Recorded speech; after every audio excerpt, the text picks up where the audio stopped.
Now,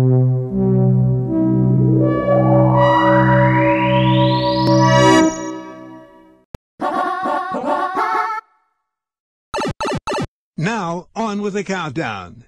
10. No More Heroes is the very definition of a kick-ass hack-and-slash action game. It's got everything you want. A Grand Theft Auto-esque open world, gratuitous bloodshed, stylized visuals, moves inspired by wrestling, pop culture references, the works. You gotta give props to Goichi Suda for making a game like this. Games like this are really a work of art. A hack-and-slash game like this comes around once in a lifetime. Robin Atkin Downs lends his role to everybody's favorite foul-mouthed otaku assassin, Travis Touchdown. Head! Yo, help me out here. Where's this death metal dude? Bad answer. You go all around the fictional city of Santa Destroy, California to your nearest Target, gym, or shop. Speaking of gym, doing the bench press was a workout for my hand. The open world in this game is nowhere near as Grand Theft Auto standards, but at least it's something. Whenever Travis gets crashed in his motorbike, it is really funny to watch. Watch out! You're gonna crash! Ah! You can even do odd jobs such as picking up coconuts. The dialogue is really funny too. Who? Hey! He's gone! Mr. Sir Henry motherfucker, he just jetted. What a... It's also unpredictable. Just when you think you were fighting one of the bosses, the boss fight was apparently a fake out. The unpredictable nature just adds to the charm. Grasshopper Manufacturer is known for making such unique experiences. It's games like these that remind us that Nintendo is not just for kids. 9. Touhou Luna Nights is a Metroidvania game based on a series of bullet hell shooters collectively known as the Touhou Project. It's a nice little tribute to Castlevania Symphony of the Night, not just because of the fact that it's a Metroidvania with a Touhou coat of paint, but Sakuya Izuya's run cycle is too similar to Alucard's. The only thing that's lacking is the cheeseball voice acting Symphony of the Night is known for. What is a man? A miserable little pile of secrets! You play as Sakuya Izuyoi, the maid of the Scarlet Sisters.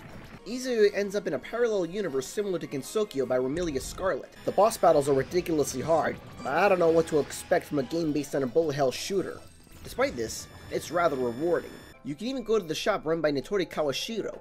Sometimes you can even buy shop tickets from her, which really come in handy if you're in tight positions, and you're running low on either health, magic, or both. This game is sadly the closest we can ever get to having Castlevania Symphony of the Night on the Nintendo Switch, aside from Bloodstained Ritual of the Night. Bloodstained Ritual of the Night, on the other hand, for the Nintendo Switch, isn't that great of a port.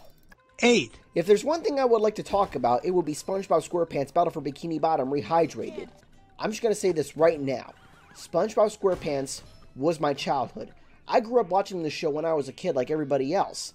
Name one other kid who didn't grow up watching this show. I did play the original game when I was a kid on the Xbox, but I didn't fully experience it. A decade and a half later, here I am now.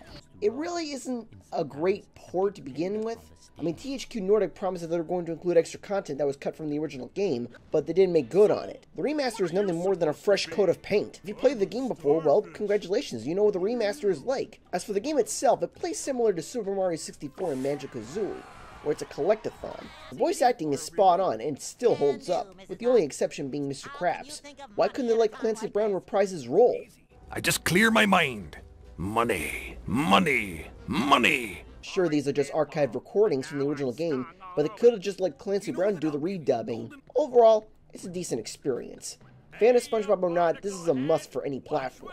7. Scott Pilgrim vs. the World The Game Complete Edition is a re-release of the 2010 game Scott Pilgrim vs. the World The Game, based on the movie, based on a comic book series by Brian Lee O'Malley. The game has it all. Great pixel art, video game and music references, awesome music, the works. This beat-em-up sticks out from the rest with its controls. The controls in the game are simple, but difficult to master. A punch button, a kick button, a jump button, and a block button. The game has lots of interactivity, and that's what makes the game so special. And what makes the game even more charming is its Canadian setting. Couldn't you tell? And that shouldn't be too surprising considering that Scott Pilgrim was made in Canada. I can't believe I missed out on this game when it came out. I was unaware of the game's existence until recent years. I also found out that it was woefully delisted 4 years after the game was released. Now it's back by popular demand, DLC and all. A game like this will bring people back to a simpler time. This is one of the few video games based on a film worth checking out, even though the film was based on a comic book. 6. Tales of Symphonia. Ah yes, the cult classic of the Nintendo GameCube that found its way into other platforms. This is the PC version you're looking at. Tales of Symphonia was the first game in the Tales series that I've played. Basically, it's an anime-inspired JRPG similar to Dragon Quest, and to a lesser extent Final Fantasy. While Dragon Quest and Final Fantasy are turn-based RPGs, Tales is more action-oriented. The game is similar to Sega's Phantasy Star series, how it blends fantasy with science fiction elements. The opening theme song is spot on, and the anime intro still holds up, though the in-game graphics are a different story. It's not without its flaws. The character models are pretty short and somewhat cartoonish, compared to the lush character designs. All in all, it's a quality JRPG that any fan can enjoy. 5. Another RPG that I've been playing was Hyperdimension Neptunia Rebirth 1. This game is a remake of the original Hyperdimension Neptunia from 2010, and from what I've gathered, the remake is better. I haven't played the original, but Idea Factory greatly improved it with this remake. I would hate to play the original, by the way. Hyperdimension Neptunia is a franchise that is notorious for its difficulty spikes, so grinding is really necessary if you want to survive. The story is cute and funny with fourth wall jokes thrown in to keep you laughing. The game plays like an action RPG, but it's actually turn-based. It's a cute game, but not everyone can enjoy it because of its difficulty spike. To me, this is a guilty pleasure of mine because of the fan service. I mean, couldn't you tell? 4. Now here is one that is more recent. This Nintendo Switch exclusive at the time of making this video is part of the mainline Monster Hunter series. Monster Hunter Rise is a game that runs on Capcom's own RE engine, the same engine that runs Resident Evil 7.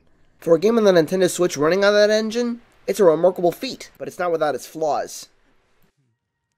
Clearly the game runs at half the frame rate, since the Nintendo Switch's specs are lower compared to other platforms, like the PlayStation 4 and the Xbox One. Still, it's pretty impressive. This right there is yet another RPG that I've played.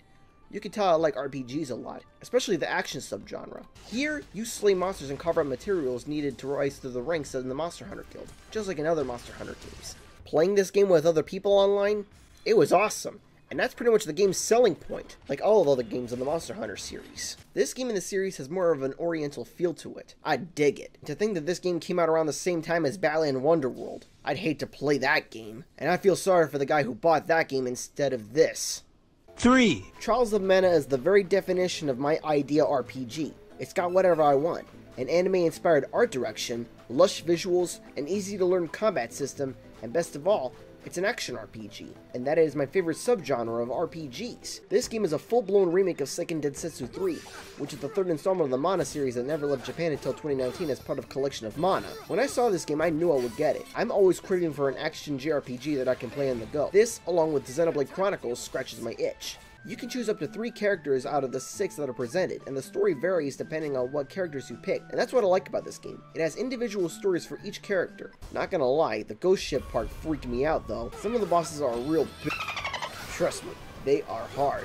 It's risky, but rewarding. While the game is linear, it makes up for its varied narrations. They all have one thing in common: to defeat the Benevodons and fight the evil Crimson Wizard. That's his name. Pretty generic, huh? The Crimson Wizard is so damn evil.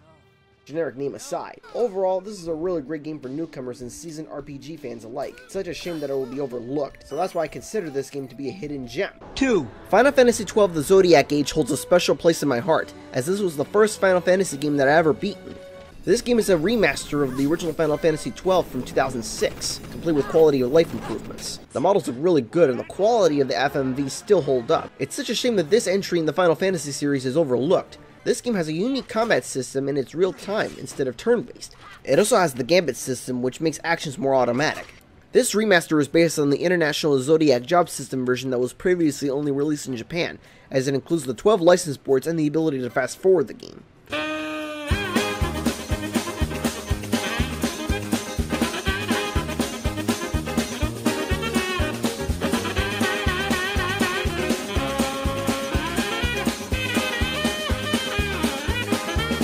Some boss fights and hunts can be pretty intense and frustrating, but it's worth it.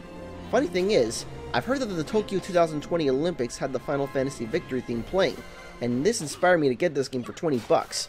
All I could say is that I got more bang for my buck because this game really needs more love and attention. It's a different Final Fantasy game that should be appreciated in its own right. Before we get to number 1, let's have some honorable mentions.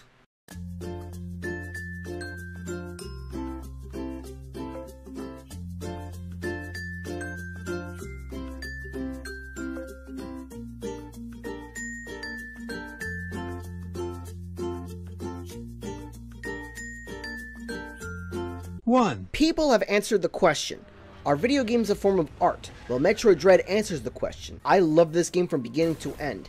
Its fluent control, dreadful atmosphere, and fast-paced bosses really bring a lot to the table.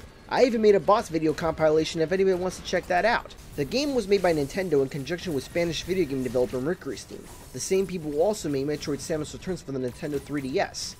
When Mercury Steam revolutionized with Metroid Samus Returns, they perfected it with Metroid Dread. No wonder why this game won Best Action Adventure Game at the Game Awards 2021. When I first saw this game back in the E3 Nintendo Direct, I was hyped and surprised. Being the Metroid fan that I am, I had to get it day one. The fluidity of the movement when you venture from the depths of the planet ZDR changed what I think of the Metroid series.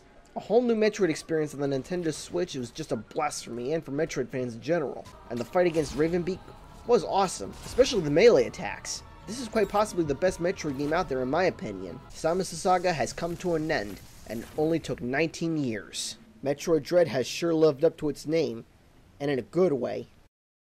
Anyway guys, thanks for watching the video. See you next time.